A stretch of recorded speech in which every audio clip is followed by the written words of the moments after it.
One of today's top 3 picks is an Olympic gold medalist, one takes free kicks and penalties with his weak foot, and one is a former BBC Young Sports Personality of the Year. Stick around and find out who they are and why I think that they are great options for Game Week 33 plus.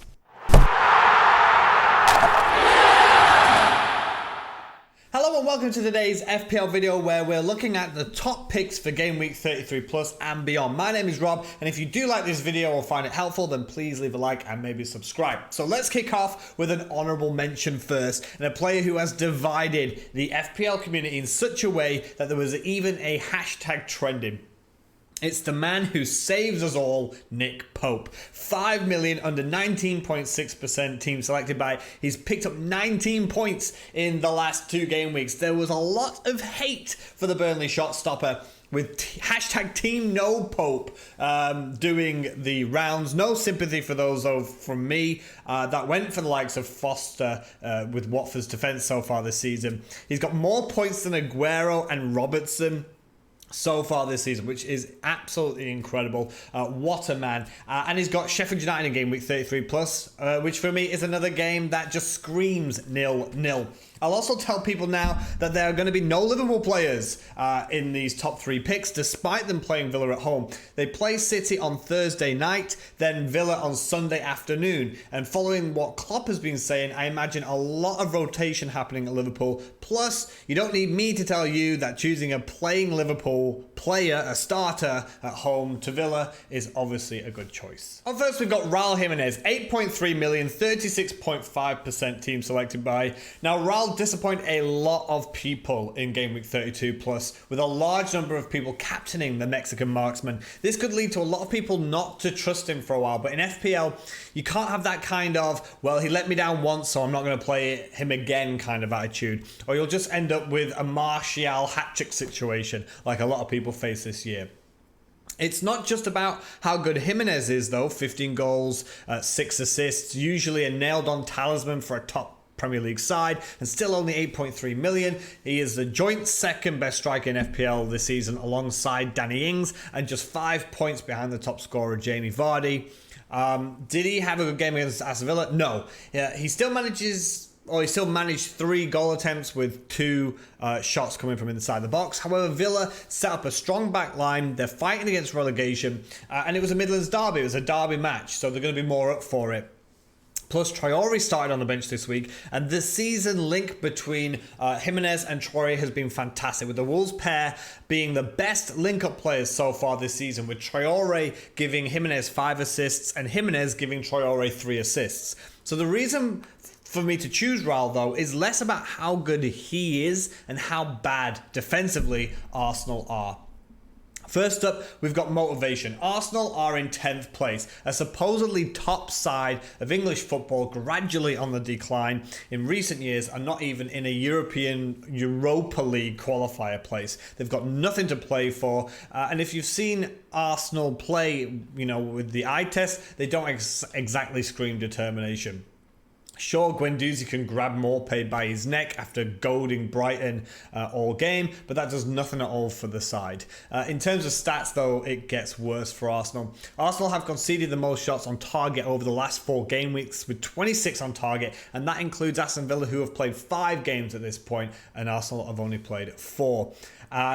And of those shots, 37 of those have been conceded from inside the box. So we're not talking about reducing the opposition to long-range attempts. They're actually getting 37 shots in the box in those last 4 game weeks. Now, a lot of people will feel hard done by Raul Jimenez in Game Week 32 plus, especially those who captained him. But some will also see the name Arsenal and think, oh, well, that's a really tough game. Perhaps not the best captaincy choice, but certainly a player that I'm backing to score, not just because of his ability and his proven performances throughout this season and last season, but because Arsenal have been so bad defensively that I think you can genuinely target that Gunners defence if the opponents of Arsenal have a decent attacking threat, which I do think that Wolves has. A nice and easy one here then. So Mason Greenwood, 4.3 million, 11.9% team selected by. So 12 points against Brighton. So a goal and an assist. Great United fixtures. Second cheapest striker price option in the game. So you can get Connolly for 4.2 million. And for 4.3 million, you can get Mason Greenwood.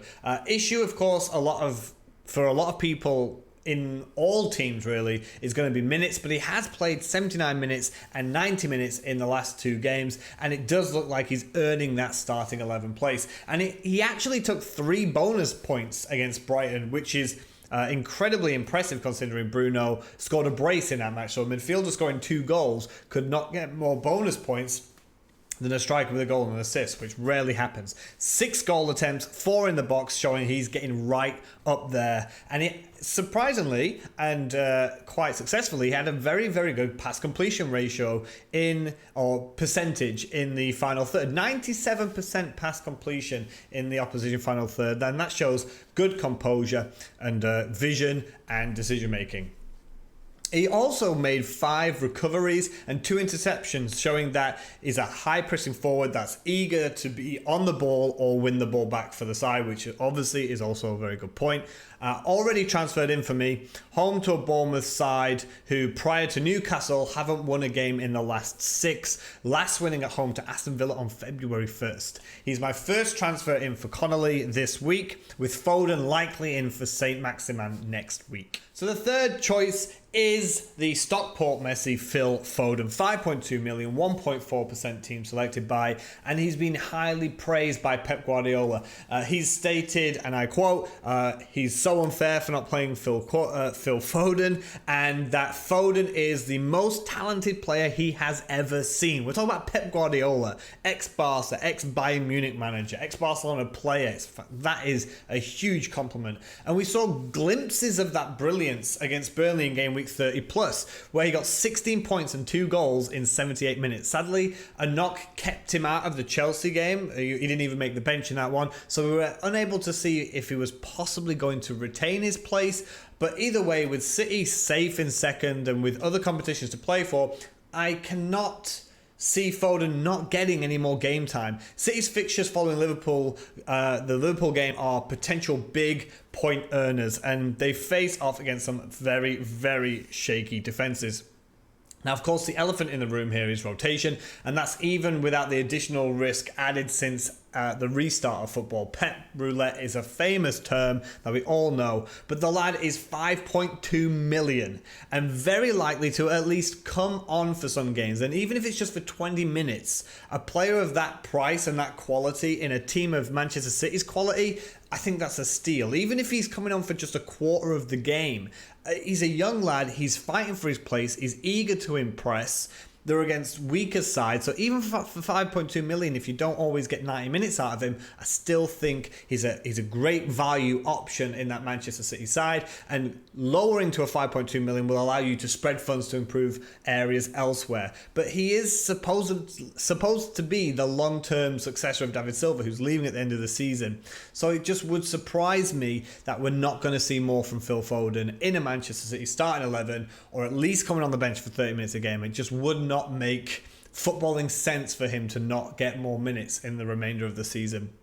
And not only are a lot of these defenses that they're going to be against quite shaky, but a few of them are holiday teams as well. So I just feel he's got huge potential to get points earnings. He's playing in a fantastic attacking side with great fixtures that even if you can just get 30 minutes a game week or 60 minutes a game week out of him, for that price and in that team and for his own personal potential, I think he's a great option. So those were my top 3 picks for Game Week 33 plus. I hope you enjoyed it. If you did or find it useful, then please leave a like and maybe click the subscribe button over here. If you want to see something different, you can click my Football Manager Total Football Tactic just above here, created live on Twitch, which I stream Monday to Thursday, 1 o'clock in the afternoon UK time. Feel free to come and join me. And if you want some live fantasy football action, Friday, 1 o'clock in the afternoon on YouTube, I do a live stream where we just talk about our teams and transfers and some of the team news that comes in at that point. So I hope you enjoyed it, guys, and as always, have a good one.